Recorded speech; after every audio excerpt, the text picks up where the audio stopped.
what I like to say is like pain can turn to pride. Even in my younger years, 12 years old, moving out to LA for the first time with my parents, not having a friend, seeing all the other cool kids in movies and TV shows, having all the friends. And I was Mexican, I'm Mexican American, and I just felt out of place. Having a moment of breakdown and as a child and telling my mom, I'm never going to be good enough. I'm never going to be cool enough. I'm never going to be pretty enough. And her crying her eyes out with me and encouraging me. And we were crying to sleep together. The next day, Beauty for Ashes, I wrote my very first song called Be You. And that was all about being yourself. And I write about that in the book, and I share the lyrics. And that was such a moment that even to this day, you use it, impacts me. Yes. And I use it. I use those same words today. Be you. That little 12-year-old girl still teaches me so much. And that's just one example of how you can use your pain and turn it into pride. Whatever that may mean to whoever's listening and whoever's out there. Hello, everybody. Welcome to Better Together. When you know better, you get better. That is what we're here to do every day. Our quote of the day: music is to the soul what words are to the mind. That's from Modest Mouse, guys. No clue who Modest Mouse is. I love Modest Mouse. Great band. Really? Oh, yeah. Yeah. I like They're the like- double M. You'd like them. We'll get you a great Modest Mouse soundtrack, Maria. Okay, perfect. Anyway, happy Wednesday to our Heal Squad. Hashtag Heal Squad. That's what we are. Kevin was really loving that, by the way. Oh, He's like, good. that's so cool. Today we're going to be talking with the lovely, sweetest thing ever, Ally Brooke. She wrote this book called Finding Your Harmony. Of course, she was part of Fifth Harmony and Dancing with the Stars and so much more. She's launched a very successful solo career. We're going to be chatting with her about her book. A lot of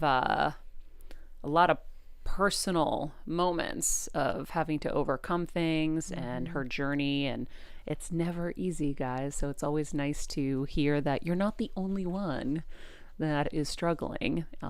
Even somebody you're watching on stage who looks like it's all, peaches and roses is having to deal with stuff. So I look forward to that conversation. In the meantime, if you haven't hit subscribe on YouTube, please do us the favor, because we're trying to build our YouTube, and we are so grateful for all of you helping us. I went on there yesterday. I was like, pleasantly surprised.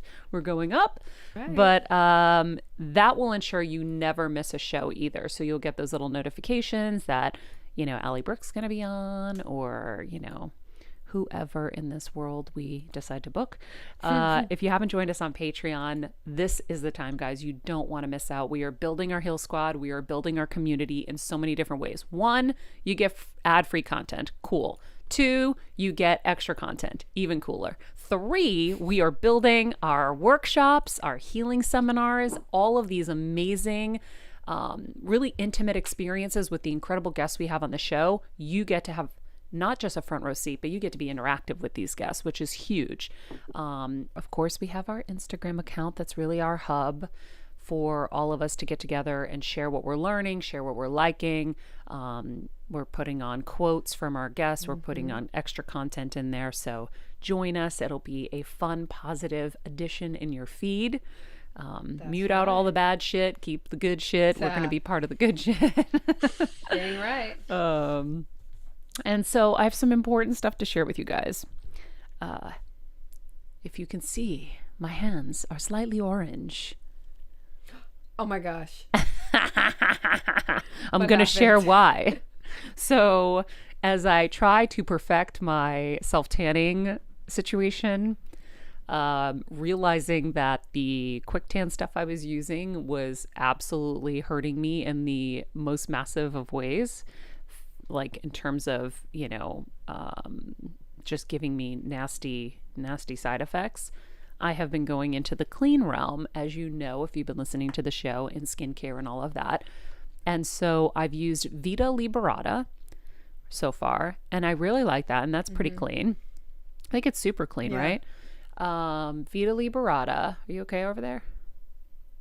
Yes. You look like you're crying. Not Are your crying. eyes red? Are you crying inside, Kelsey? I'm not doing She's any of turning the above. so red now. I'm like, why are you gonna call me out like that? I just I'm want to make sure hot. you're okay. I'm I hot don't in my know. sweater. I'm fine. Okay, don't cry. Dry your eye. That's from Snoop, by the way. Thank you, Snoop. Okay, so now that I've got Kelsey, cherry like a tomato, and Jeff, Casper, the friendly ghost that just met the Blue Man Group, and they had intimate relations and created Jeff. Casper and the Blue Man Group. Jeff's gonna fix his camera at some Maria point. loves us. I was gonna say, Kels, we're not doing too hot this morning, but Oh, well, I have a heat stroke now. I just looked over and I'm like, poor Kelsey doesn't look happy right now. I Okay. was just listening. I was intently listening. So intently 'cause I want to listen. know what happened to So your hands. I know I'm dying. Okay, so Vita Liberata. Okay. I've used it on my face. I feel like maybe I'm jaded because it kind of goes on a little green, which is a strange like sensation, but it does give color. I think it'll be better for the body than the face, and maybe it's really intended for that. So then I also tried, wasn't there another one you gave me? Yep. Which one? Not the rock star one, or not the golden star. I mean, there was golden star, but then there was like there's an eco beauty one that's very, very clean. Oh, but it's maybe I haven't very done that one light. yet. No. You did. That was the one you did try. That's in the little white bottle. Okay. Or tube, I mean. Lotion. It's good. It wasn't enough. Yeah, it wasn't enough. Okay. Now, when we went to Sephora, I am now like the Sephora like Junkie. junkie. Yes. So I got those Isle of Paradise Yeah. drips you told me to get. Yeah. And it says to mix it with moisturizer. And I was concerned that it wasn't going to have any color. It also says like 2 to 12 drops. I'm like, oh gosh, I'm going to use half the bottle every sitting. No. And it also tells you to patch test. So I was like, yeah, that's probably a good idea. I'm not going to put it on my face. So I put it on my hands yesterday before I got in the shower. I did a half of my hand thinking that I was going to, test it out. And then I realized I'm getting in the shower. What a dopey idea. Why did I do Very that? silly. But I still got a color line. So that was intriguing. So last night before I go to bed, I'm like slathering it on with the moisturizer on my hand. And I only did like 2 drops. Guys, this works. Yep. I mean, you can see how orange the Yep. backs of my hands are from not washing. That was not I smart. stole this one from some blogger who she was like, I swear to you, even the light works. Yeah. So I'm super excited for this to fade, but then to do it on my face properly. Because it's a good color and it's pretty clean as well, It's right? pretty clean. Yeah, it still has a little bit of fragrance in it, but it's very minimal. It's at the end of the list. So pretty as clean as you can get if you still want a good color with Yeah. these self tanners. I'm super and you excited. guys mail me some. Oh shit, that's right, Jeff. Yes, Jeff. Jeff, I'll take Your Maybe it. that'll issue is not you, it's the lighting in there, whatever's going on. So that will get fixed. But I will take you to Sephora when we come back. That'd be a so fun segment, actually. We Jeff could do and like Kelsey go to a Sephora. dumb guy from the Midwest goes into a makeup store. hilarious. It's so hot in here. It is always hot in here anyway, is, so with it's a hard to be in a sweater. sweater. Yeah, bad choice. Well, we're gonna get our AC installed in here. know. I think it's this week. Wow. So the other thing that I was researching, I used to suffer with really bad rashes. And remember I told you Yogi Cameron helped me, who's been on the show, by the way. If you haven't listened to his episodes, he's incredible. And so I started getting a rash again and on my stomach, and I was like, what the heck? And it happens here and there. And I think the only thing I've done differently was I switched over to stevia at some point. And so I looked up rashes and stevia last night, and I saw that it comes from a plant that has ragweed or is ragweed connected, or like a relative of the ragweed. And so you can get like allergies in your lungs and whatever. You can get a cough, you can get a sore throat. So starting to read people's different accounts of what happened to them on stevia. But then also, so apparently the body believes it's glucose when it goes in, but then it's not. So the body prepares as if it is glucose. So there are like some adverse things that go on, which I think sometimes is why I sometimes will revert and be like, it's probably safer to just eat the sugar Totally. than to try to do these things that, you Yep. know, are not pure. And so I went back to the sugar today, and I'm going to see if this will like clear up, and then I'm just never going to do it again. Yeah, keep us posted. I've heard that as well. I've heard, and when I was talking to my doctor the other day, I actually asked him, and he said, if you're going to do one, monk fruit is better, but it's still in the same family of like, I mean, you think about it, you drink a Diet Coke versus a regular Coke. Neither are good for you, but honestly, the normal Coke is probably better than the bad crap in diet. So that's interesting. This healer I worked with, or like intuitive healer, told me, guys, soda turns to formaldehyde inside of your body. Hell no. Ooh. Yeah. No, you shouldn't be drinking soda, period. Suck on that for a second there. Take that straw and think about the formaldehyde. Oh, yeah. Scary. I will say, on another note, the kombucha. So yesterday I was really like not feeling well, and I had just done too much. And when I pulled out the watermelon kombucha, it almost had a soda-y kind of feel. It does, That felt so refreshing. Yeah. I really loved it. It felt really good. My dad was coaching me, Jeff, through making my first soup ever. She nailed it. Nice. And so I was really nervous because he's so good. His soups are epic, and it makes me want to build his business out here so bad. I wanted to build Superman Oh my God. and have my dad with like a Superman thing. I thought it'd be the cutest thing ever. I love that. Yeah. That's amazing. And my dad would have his little food truck, and he'd have like a Kelsey with him that like worked with him, you know, like someone sweet and positive, and like I love that. you I'll know? work with him. And so, and you would drive around, and then and when they were in LA, we would have one in LA, and we would send him to like the Jimmy Kimmel lot or wherever, because he makes the best organic, clean soups. That's incredible. You should really do that. I know we really want to, but it's hard with my mom and you know everything that's going on, and so at some point I feel like he might, but I feel like he has to share this gift with the world, because like look at how hard it was yesterday. I wasn't feeling well. I wanted soup. I knew my body needed something soothing. Could not find a clean soup. All I could find was like clam chowders and all this other stuff, like thick, heavy kind of Broccoli soups. cheddar. Tomatoes, which I can't have tomatoes. It's so acidic. And I was like, okay, Kelsey was such a queen, such a good sister. Ran to the store and got vegetables and... This is funny. So I said, can you get some turkey breast so that we can put in the soup, right? Because I don't eat chicken. I'm like, I'll just have a little turkey. And so she texts me, couldn't find any turkey breast, but the deli lady said that she's going to just cut the turkey really thick slices. And I go, no, silly. I'm like, you don't put deli meat in a soup.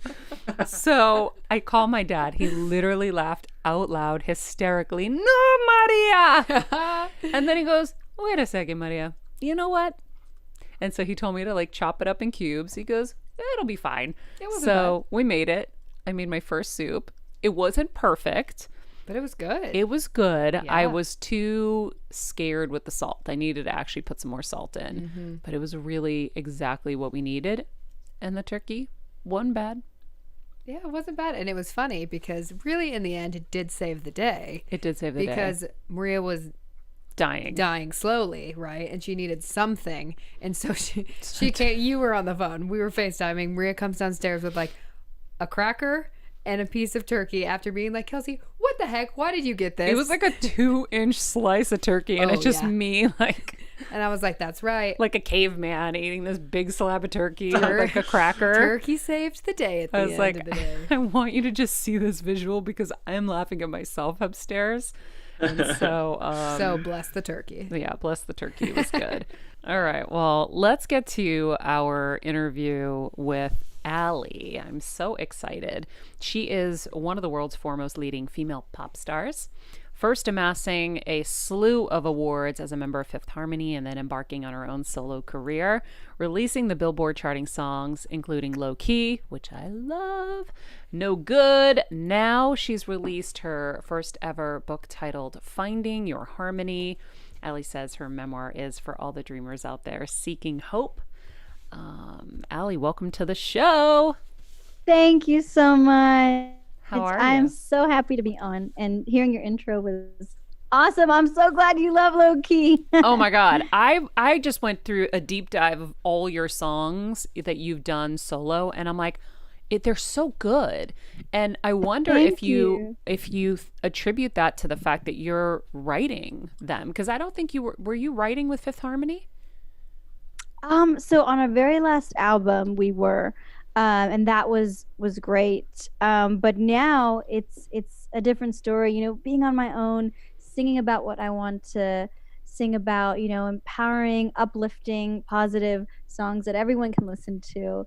And it's awesome because I work with an amazing group of team of songwriters and producers to help formulate the songs that are in my heart. So it's been awesome, and you know, from going to such a, you know, massive girl group to now being on my own and being able to call the shots, it's been incredible. And especially when people tell you that they love your work, it's awesome. Yeah, I know. It's like any relationship, there's so much compromise that has to happen when you're with even Yeah. one other person, forget four other girls. So Yeah. when you're like, "Oh, I have an idea. Now I can go do it and no one's going to stop me." How exciting it must feel. Exactly. It's the most liberating feeling. And, you know, especially just as an artist, being able to not have any barriers, really any limitations, and also having a team that empowers me and loves me for who I am and doesn't want to change the heart of who Ally is, and in fact just wants to show it to everybody.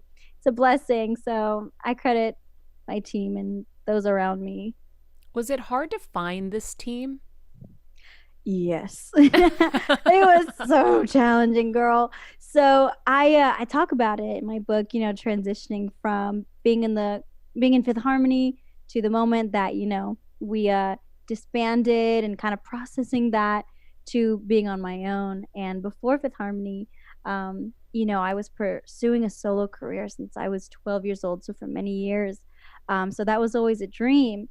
And then to go solo was just wow. It was just, I'll never forget. It was this feeling of, oh my gosh, my life is just beginning. And so finding the team was the hardest part. You know, I went through so many different managers and agents, and it's literally like dating.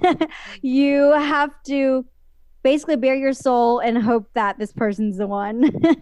And especially they have your career in their hands, and Mhm. there's a difference between someone who believes in you but someone who executes. And I finally found the best of both worlds in my label and management, Charles Chavez and Will Bracy, who I mentioned both in the book. It's really, really awesome how um, our relationship just came to be. A lot of trial and error, you know, even being like, oh, will I ever find the right team? Feeling a little hopeless. Yeah, I'm But it sure. happened. I'm sure. I think about that a lot with people. Like, there are so many talented people out there. And if you're in the wrong hands and you're trusting the wrong people to make decisions on your behalf, especially when you're younger, right? Yeah. It's so hard to get it right. Like, you could be the most talented ever. Yes, yes, and I talk about that too, in my earlier chapters, and it's kind of my book. It's kind of like a mixture of self-help to, of course, faith-based book to, I guess in a way, pop culture book. So so many different topics, and so many different um, ways that I write my story. And one of that is giving the reader advice, and especially, you know, anybody who's looking to get in the music industry. I share so many tips and advice from my parents, you know, even before making it in Fifth Harmony, what we did, what we navigated through, how we navigated, you know, living in LA from Texas and having, you know, no friends at first, to navigating, okay, we have to have the right producers around, the right team, trying to find management. You know, even I tell the reader, it's get yourself a lawyer and, you know, parents to be on the lookout for your children and always be there and be respectful and keep a watchful eye out. There's so much to uncover, but you're very right. If you're in the wrong hands, it could be a very scary situation. Yeah, for sure. I feel like too, you have to kind of re-find yourself probably Yes. after you separate from a group like Fifth Harmony. When you're a part of a group, I feel like you probably don't have an identity on your own. You are a collective identity. And so you Yes. probably had to go through this whole process. And I know you talk about all this, but you have to go through a whole process of finding your voice and how you want to present yourself. So how did you get to that place? Yes, you're totally right. You're part of this big thing and it's amazing. And you find success. You find that you're part of something that is bigger than yourself and that, breaks records, takes over the world, jet setting across country to country. And it truly is incredible. Fifth Harmony was a phenomenon and people still love it, and that was amazing, but also it came with a lot of difficulties, as you can imagine. One of the things that I open up about in my book is feeling like I lost my identity. I was trying to be the big sister, the best example that I could be, positive for everyone, trying to just take care of everyone and everything. And with that, I also was a people pleaser, and that just wasn't the best formula for being in the industry and being in a group. There's so many cooks in the kitchen, people telling you what to do, who to be. You don't really have control over anything, and that's Mm-hmm. very hard, especially going from many years of being a solo artist, performing, doing things, my way, and being my own artist and in control, to having the success I've always dreamed of and prayed about, but it looked very differently. And I experienced a lot of more challenges than I anticipated. It was so rough. And one of that was, again, losing my voice. And for me, I had to learn a lot of lessons. I wish I would have spoken up for certain things and I open up about that, everything from little things like wardrobe or makeup to more serious, meaningful things like having a little bit more singing parts or changing a certain lyric of a song. But I learned so much in Fifth Harmony and gained so much. And, once we disbanded, being able to kind of just put a reset on my life and really dig into who I wanted to be, Yeah. not only as an artist, but as a young woman, as a person. That was the most beautiful thing. And finally, feeling like I had the power to have my own voice, to be what I wanted to be, to say what I wanted to say. I just had to find those right people. So sometimes in that season where you do feel lost, you sometimes have to just walk through it and get through every day and take the good with the bad, but know that things do get better in time. That's the lesson that I've learned. One of the biggest lessons, and something that I hope I can help someone else find or encourage. So well said. And it's funny because you're 27, but you've had so much life experience already. And we just had someone on the show. I mean, our whole thing here is, I feel like generally speaking, we're re-raising ourselves here, right? We're Yeah. we're re-raising the things that didn't serve us from our childhood, but also all the traumas that have accrued along the way, because no Mm, one's path is perfect. And so yes. we had a guest on recently that said exactly what you just said. She was talking about seasons. And I thought that was Mm, so brilliant. And to get to hear you at 27 say, that was a season where I felt a little lost. I think that's a really impactful message for people to hear, because, there are so many challenging feelings I'm sure you were dealing with at that time. And, to recognize that you kind of just got to walk through it. There's no way yes. around it, right? Yeah. I mean, you can compartmentalize a little bit. You can tuck some shit under the Yes. bed, but like for the most part, Totally. you got to walk through the pain, but pain can transform. Yes. Oh my gosh. What I like to say is like pain can turn to pride. even in my younger years, 12 years old, moving out to LA for the first time with my parents, not having a friend, seeing all the other cool kids and movies and TV shows, having all the friends. And I was Mexican, I'm Mexican American, and I just felt out of place. Having a moment of breakdown and as a child and telling my mom, I'm never going to be good enough. I'm never going to be cool enough. I'm never going to be pretty enough. And her crying her eyes out with me and encouraging me, and we were crying to sleep together.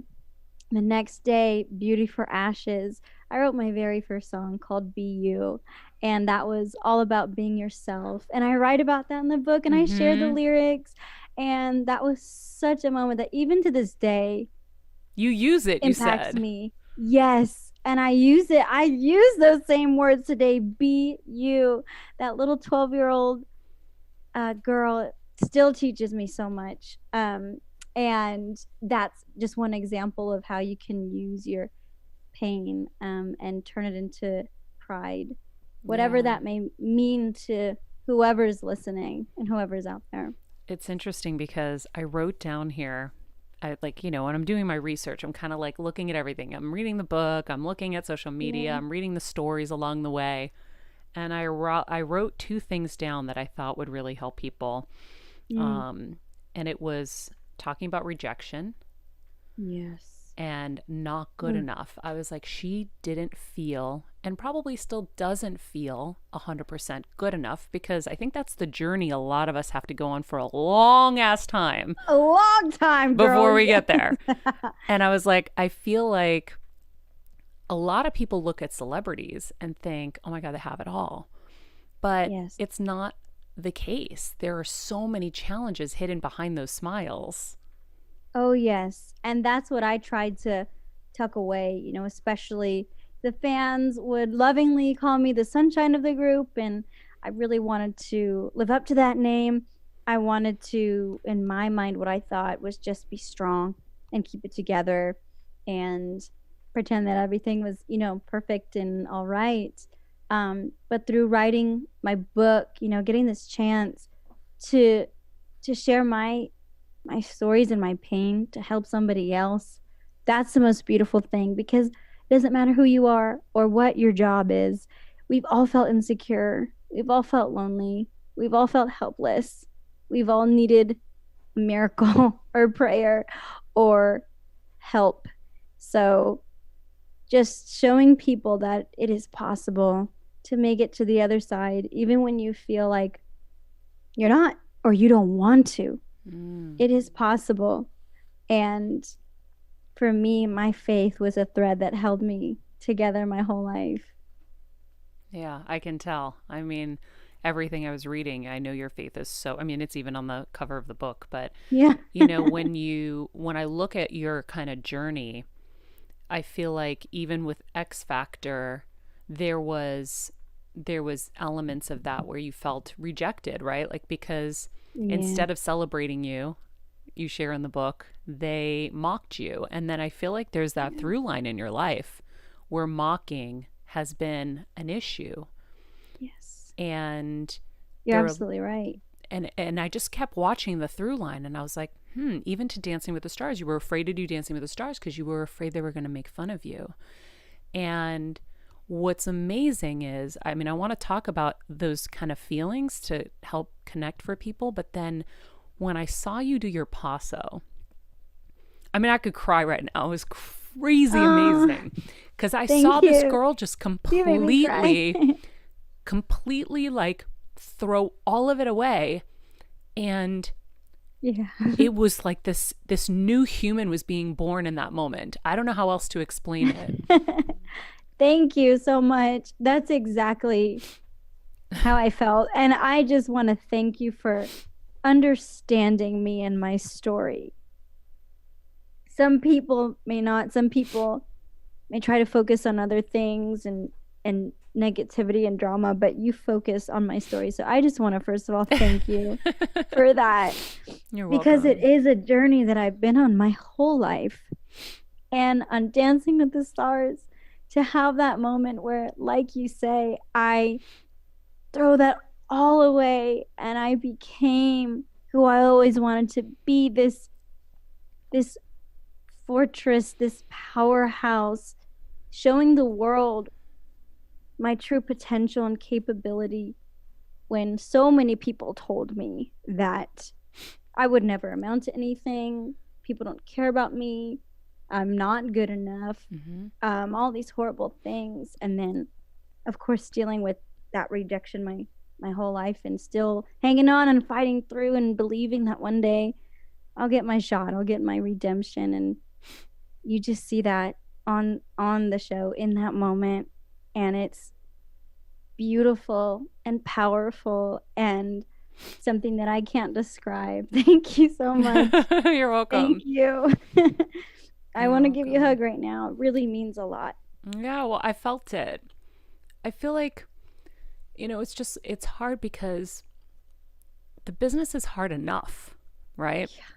And then the rejection that comes along with it is the part that people don't see. The part that people see is the successes, but the rejection is something that you have to deal with on a continuous basis. Yes, exactly. And my gosh, I've had my fair share of rejection for 15 years. And for example, I share in the book that post Fifth Harmony, I got rejected by all the labels that were available. And my manager at the time was so sweet and was like, oh my gosh, you're gonna have no problem, you're gonna have a bidding war, and it's gonna be incredible, you're gonna just choose whoever you want. And I detail the meetings and how they went, and they were dry, and some were even great. Like this one, I was like, oh my gosh, this one I have in the bag. They're gonna offer me something, and all the doors shut, and I just fell on the floor crying my eyes out, saying like, God, am I ever going to be able to make music, what I've dreamed of since I was a little child? And feeling like that may not happen. It was horrible, and feeling angry, even angry at God, and like, why, God? Everything that I do, and I'm trying to, every door I try to open is just always being closed. And after year after year after year after year, you can only take so much. Yep. But again, God, as he always does, turned things around, and a door that was closed reopened and changed my life. And that is how I found Charles Chavez and my label. And it's just the Lord and his goodness and his faithfulness, and just having that mustard seed, and sometimes people to just comfort you and pray for you and lift you up. Like sometimes when you don't even want to pray, you just have other people, just holding on to that faith and that dream and just that belief. That's my word, is believe, because miracles can happen, and God could just change everything. I've seen it with my own eyes. So. Yeah. Well, it's hard because when it's your dream and you've tasted it, and now you're like, how do I get it back? How do I live to my full potential? Yes. Right? Because if it ended there, your soul would be just crushed. I know that a lot of people would say, well, just be appreciative of what you had, but it's like, I didn't even get to where I was supposed to be. Exactly. And that's what people would tell me. And it's like exactly what you're saying, is like, wait, I'm not even giving the chance. Yeah. And that's what was devastating, time after time, when I was a young child, to being in Fifth Harmony, to after.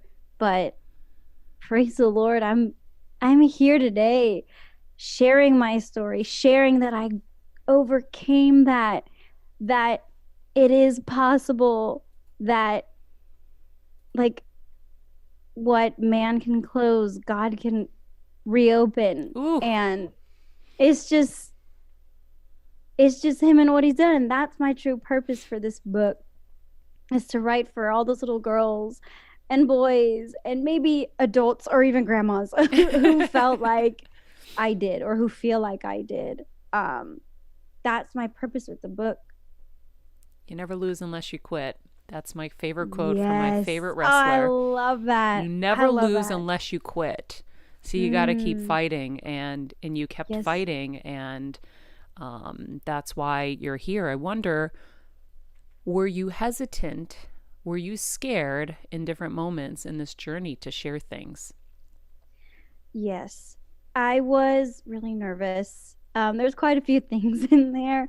Everything from, the body shaming that I endured. Of course, it's embarrassing, and you don't want people to, um, you know, you don't want to open up those old wounds again.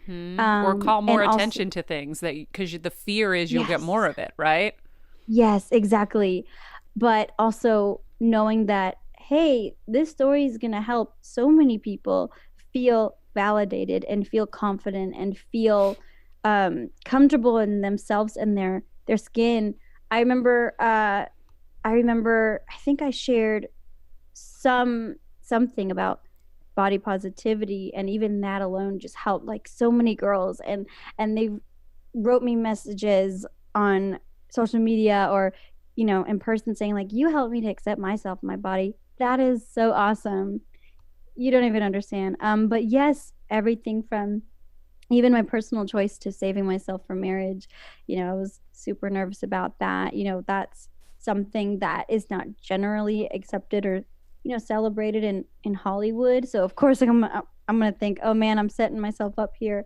But at the same time, a book is the opportunity to own your truth. And I Mm-hmm. celebrate anybody who does that, whether it's the same choice as me or a different choice. And that's what I think is so beautiful about being a human and being in 2020, is that there are people out there in a community who can build you up, even if you think differently or live differently. Um, I love that. And you just see that too. I'm just thankful for my friends. I have friends from so many different walks and backgrounds, and I just adore them. And when it came out, I guess, in the press that I chose that, I talk about that in the book. I received so much love and support and respect, and I was like, wow, that is so comforting and so beautiful to me. And then of course the inappropriate behavior by the executives at the different labels, that was super scary to open up about too. Was Because that of part of course, when you were going to meet with people for your solo career? no. So this was in Fifth Harmony. So around like 2016. Okay. So it was kind of when we were like at, one of the highest points in our career. Yeah, tell everybody the And story yeah. so they know what we're talking So about. yeah. So at the time, again, I detail more in the book, and you kind of lead up to that moment. I was looking for help, and there was a lot going on, just in the group, and a lot of things that happened in that point, in the public and all that. And I was seeking help and advice, because at the time I didn't feel that anybody around me, the management and stuff wasn't helping. So I sought advice, and this person, he's super powerful in the music industry. Everybody knew his name, and I confided in him, and I felt safe, and I felt like he could help me. So I met with him for lunch in New York. And then when I met with him, one of the first things he said was, hey, here you go, here's a thong. And he gave me a thong, and he's like, oh, you look so good in that, and just made me feel so disgusted. And also, I was already so vulnerable to be thinking, oh, this person's going to help me, yay. And then Mm-hmm. knowing that person's intentions and how he manipulated the situation, he used me, and he made me feel so embarrassed and just trapped.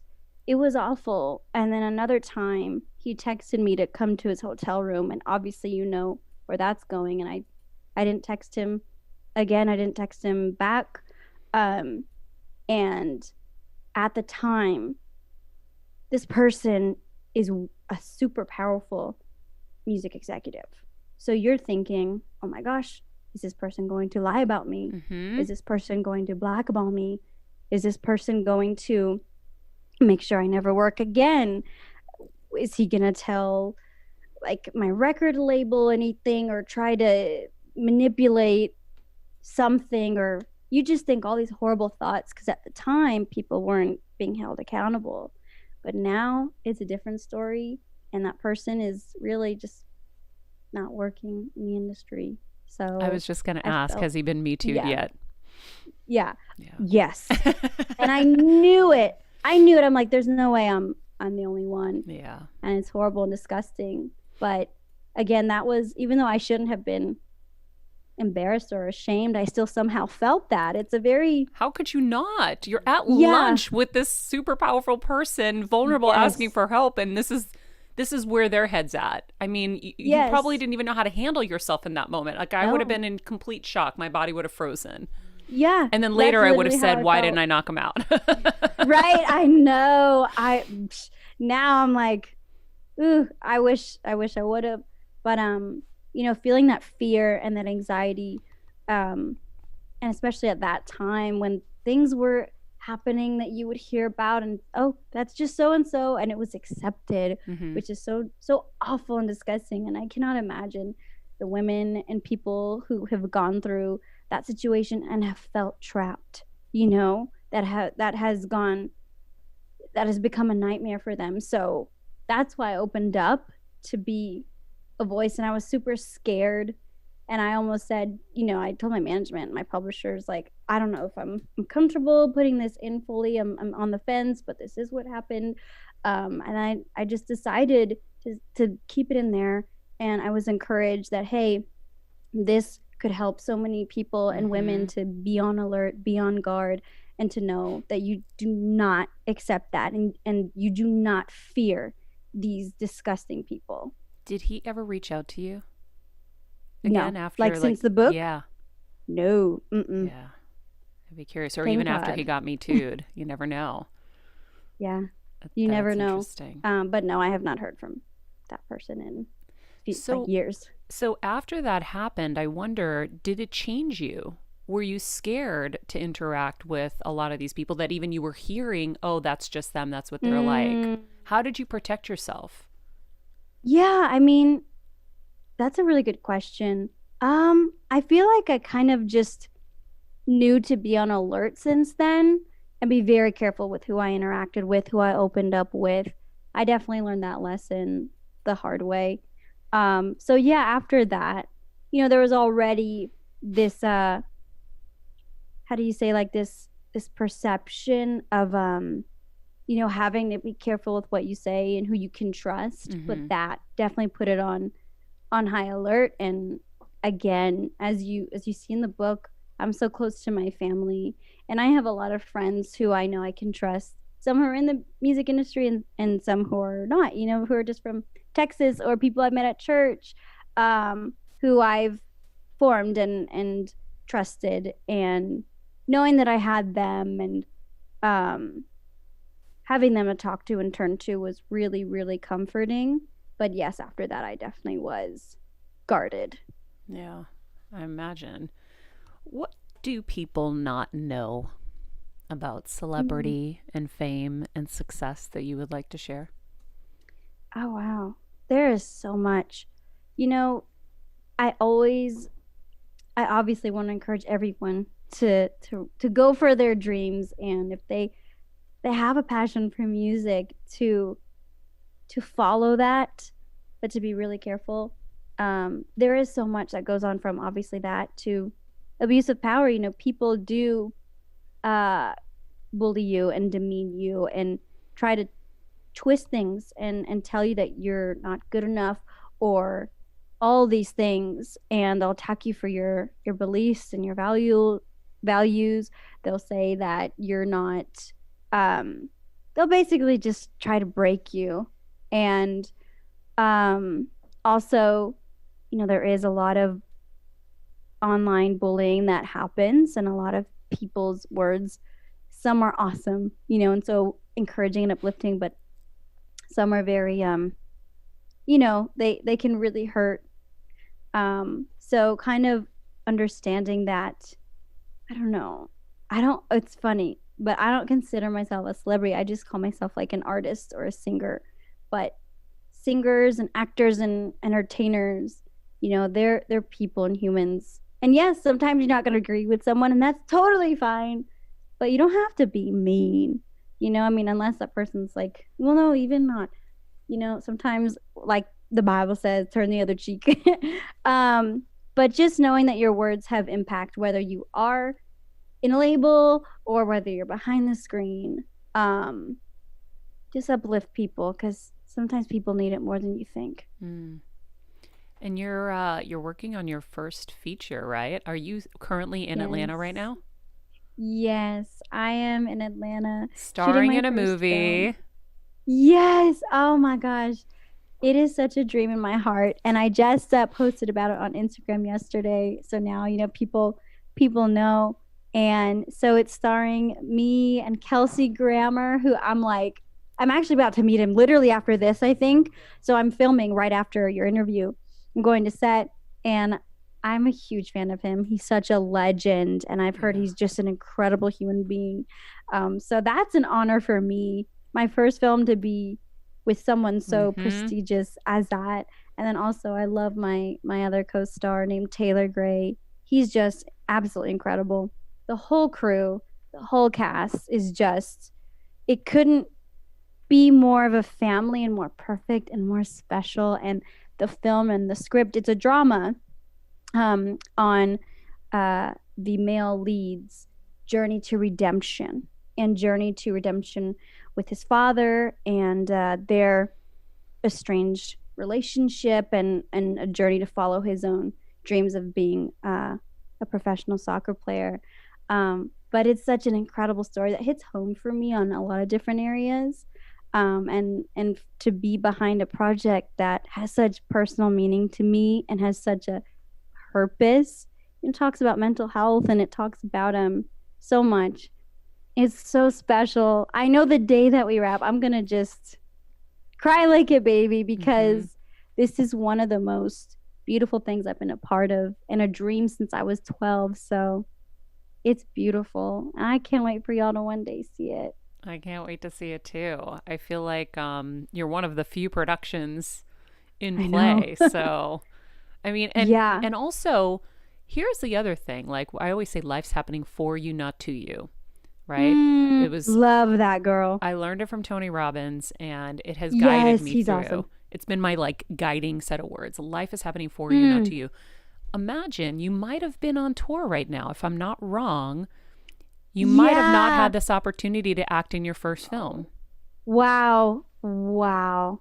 That is so true, because it was supposed to actually originally, before COVID, film in June, and I might have been on a summer tour or the summer radio tours. Mm-hmm. It's amazing. It's amazing how things fall into place. Um and sometimes, other things you're like, man, cuz my tour had to be cut short because of COVID, Mm-hmm. which is devastating. But again, like, just knowing that this may not have happened, like you said, it's mind blowing. And this is one of the most beautiful things I've ever been a part of. Um, it's incredible. It really is incredible. And like you said, life is happening for you Yep. and not to you, right? Yeah. Exactly. Yes. I think it's a great way to end. I feel like you are finding Mm, your harmony. yes. The Thank you. book is great. Thank you And so you're much. such a good, pure soul. Thank you, Maria. Thank you so So much. And just being able to show people my heart for the first time, and also my family and all they did for me, my parents, all the sacrifices. I mean, gosh, everything for my mom, my sweet mom, and her back, and just being able to share that for the first time is so beautiful. yeah. So thank you again for Oof. loving my story and me. And um I'm so happy to show people my faith and my family and my walk. So thank you for valuing that and protecting that. I You're really welcome. appreciate that. You're welcome. I feel it very strongly. You're a good person, and you have a great journey ahead of you, and you're a great Thank you. example. So just keep it up. Thank you so much, Maria. And You're same to welcome. you. You're Always an here for you. inspiration. Always here Thank for you. you. Same here. God bless you. You too. So Ally's memoir, Finding Your Harmony, is available wherever books are sold. It's number one, like across so many charts, guys, for a reason. So now you're going to be waiting for New York Times bestseller list, right? Right. Yes, I'm gonna be peaking. That's the next. whatever God has, I guess. But we're definitely gonna keep our fingers crossed. Yeah, for you're that. going to get on there for sure. We're going to link this book to the Amazon page in the description so you can click on it easily. And you can follow Ally on all of her socials at Ally Brooke. Wow, I didn't know I was going to be crying today, but Me neither, honestly. I feel mean, I such a did, strong but connection. not on camera. But it's wonderful. It's beautiful. Just thank you, and I hope that this story will bless so many people and bring hope and light to them. Thank you. Mwah. We'll talk soon. Yes. Go kick ass with Bye, Kelsey guys. Grammer. Yes, that's right, girlfriend. Thank you. You're Bye, welcome. guys. God Bye, bless Gorge. you. Ooh. Oh, Oof. I know. Oh, we gotta get Jeff back. Oof. Jeff, come back. Maria, you always make me cry. I'm here. I've got the other because you just got to ask me for my video, I believe. That's to start video. That was like Wow, intense. wow. What was She's incredible. So sweet. Just Yeah. like when we talk about what it means to be a ball of light, I feel like that phrase comes up on the show. There's certain celebrities and people in the industry that you're just kind of like protect at all costs. Yep. Like she feels like one of them, Yep. you know? For sure. And Maria, I mean, you said it was like you can feel. Doesn't matter if it's a Zoom. You could feel her energy through and she's I felt all of her pain yeah. so deeply. Cause I see a girl who just wants to be good. Yeah. And she wants to do good. Yep. And she just wants to live her dreams. Yep. Right? So I see myself in her. I feel her pain. I feel similar pains. It's a rough world out there, guys. So you gotta protect good, energy and good people. And so I know it's challenging for her as she's doing press tours. A lot of people want to ask her about, Camilla and, the dramas and that. And I know what that's like. And I'm not interested in any of that because a lot of that stuff is generally false. Yeah. And it's created to pit people up against each other because it sells. It sells. Mm-hmm. And so, there's just no reason to. So I didn't know her Me Too story. That hit for me. Yeah, she talks about it in the book. But it's, I mean, you looked at me, I'm like over here. I know, her It's jaw was like insane. dropped. It's just so sick. So She's amazing. that does it for us today. #Heal Squad. Thank you for being with us. Like I said, if you haven't hit subscribe on YouTube, please do, for you and for us. If you haven't left us a review on Apple Podcasts, please do. And if you liked today's episode, check out episode number 139 with Colby Calais, whose stories about dating broke in People magazine the week we ran her spot. And I know we covered a lot this week, so join us tomorrow to talk about our biggest takeaways and lessons from both shows. And that's it. Follow us at Better Together with Maria, at Ally Brooke, at Jeffrey Crane Graham, at Kelsmeyer 2. And remember, be nice people, make good choices, and be present.